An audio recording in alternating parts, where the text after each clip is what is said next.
Ice cream అంటే ఇష్టపడని వారు ఎవ్వరూ ఉండరు. వేసవి తాపానికి చల్లగా కరిగిపోయే ఐస్ క్రీమ్ తినడానికి మరింతగా ఇష్టపడతారు. మీరు గమనించారా? కొన్ని ఐస్ క్రీమ్స్ గంటల తరబడి కరగనే కరగవు. కారణం ఏంటో తెలిస్తే మీరు షాక్ అవుతారు. దీనికి కారణం దానిలో ఉండే పాలీసార్బేట్ 80 అనే ఒక రసాయనం. ఇది కేవలం ఐస్ క్రీమ్లో మాత్రమే అనుకుంటున్నారా?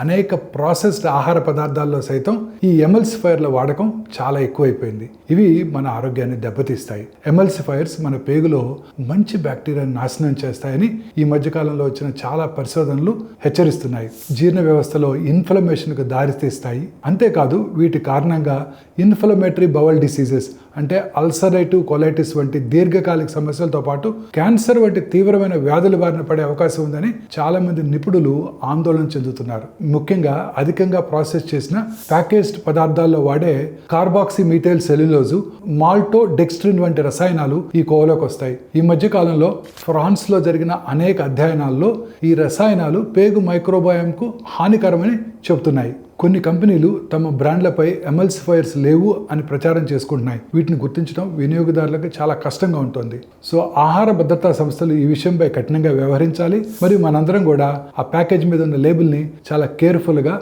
పరిశీలించాలి.